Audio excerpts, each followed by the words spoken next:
In the United States, too many moms are dying around the time of childbirth. Every year, more than 700 mothers die from complications related to pregnancy and delivery, leaving behind grieving families as well as urgent policy questions about how we, as a country, can do better. Between the 1980s and 2010, the maternal mortality rate doubled in the United States. Clearly, births should be safer for moms in the United States. All moms. But it's not.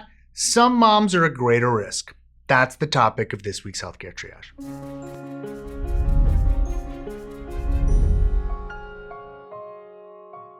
Black women are more than 3 times as likely as white women to die around the time of childbirth. Data from the CDC showed that between 2011 and 2013, white women had a maternal mortality rate of 12.7 deaths per 100,000 live births, while black women had a rate of 43.5 deaths per 100,000 live births.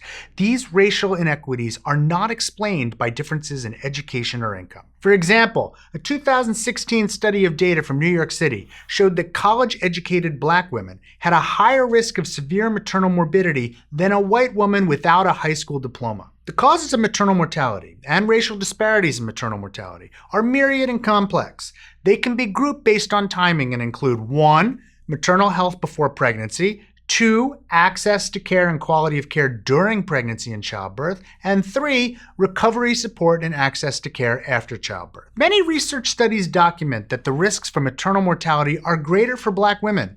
For example, a 2007 study in the American Journal of Public Health looked at 5 of the most common and potentially fatal pregnancy-related complications and found that black women were 2 to 3 times as likely to die as white women with the same diagnoses. Black women are also more than twice as likely as white women to initiate prenatal care late in pregnancy, which may derive from access barriers that relate to geography and health insurance. While public dialogue often blames black mothers for these disparities, many experts who are much more versed in this than me believe that the true cause is racism. Commonly defined as prejudice plus power, racism is discrimination against someone based on his or her race. Racism can be manifested through beliefs, attitudes, actions, and policies. Structural racism is the systematic allocation of resources and opportunity based on race. It refers to the ways that institutions and systems operate together to produce outcomes that differ based on race, even in the absence of racist intent. Indicators of structural racism include power inequalities, unequal access to opportunities, and differing policy outcomes by race. Because these effects are reinforced across multiple institutions, the root causes of structural racism are hard to isolate, but a good entry point to address structural racism is to tackle inequality in education, employment, imprisonment, and social economic status. This link has been shown empirically. A 2017 study of all U.S. states found that high levels of structural racism and unemployment were associated with a 5% increase in infant mortality among blacks versus whites, but low levels of structural racism in education were associated with a 10% reduction in the black infant mortality rate compared with whites. Here's the thing though, racism is man-made. The good news is that if it has been built, it can be dismantled. Dismantling structural racism in healthcare can seem like a Herculean task, but it starts with 2 things. First, we must understand our nation's history and recognize that race is a social construct and racism as an ideology was invented to differentiate white people from those with different skin colors, creating a racial hierarchy that continues to this day. Second, we must become comfortable with asking the question, how is racism operating here? This simple question, when asked honestly and openly with curiosity and positive intent, can open the floodgates to change in any clinic, classroom, hospital, or home. In maternity care, a roadmap exists. From 2015 to 2017, the Alliance for Innovation on Maternal Health convened a national workgroup.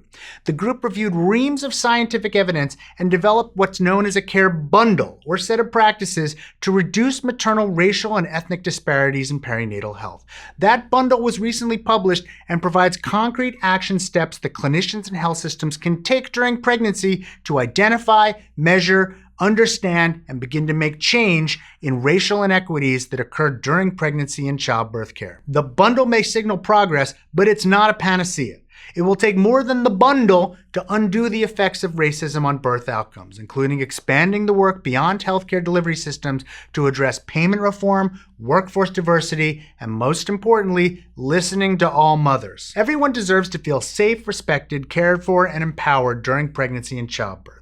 Birth is at the core of the human experience. It is the deepest form of human connection and the ultimate antidote to dehumanizing policy or rhetoric. Birth binds us together, and ensuring safe births and strong families for all mothers starts with targeted efforts to lift up those who are most vulnerable. Too many Black mothers die in childbirth. We can fix that. This episode was written in conjunction with Katy, Kozhimannil, and Rachel Hardeman, who are 2016 Robert Wood Johnson Foundation Interdisciplinary Research Leaders Fellows. Interdisciplinary Research Leaders is a national program of the Robert Wood Johnson Foundation led by the University of Minnesota. Hey, do you like the show? Always helps if you like or subscribe right down there. And another good way to support the show is a subscription service called patreon.com, which allows you, the viewer, to directly support Healthcare Triage through a donation, as little as $1 a month, or more if you like. Anything helps. We'd especially like to thank our research associates, Joe Sevitz, Jonathan Dunn, and Crafty Geek, and of course our Surgeon Admiral Sam. If you'd like to help subscribe to the show through patreon.com, go to patreon.com/healthcaretriage. Also remember, Healthcare Triage merch is available at hctmerch.com, and of course my book, The Bad Food Bible, still on sale in stores.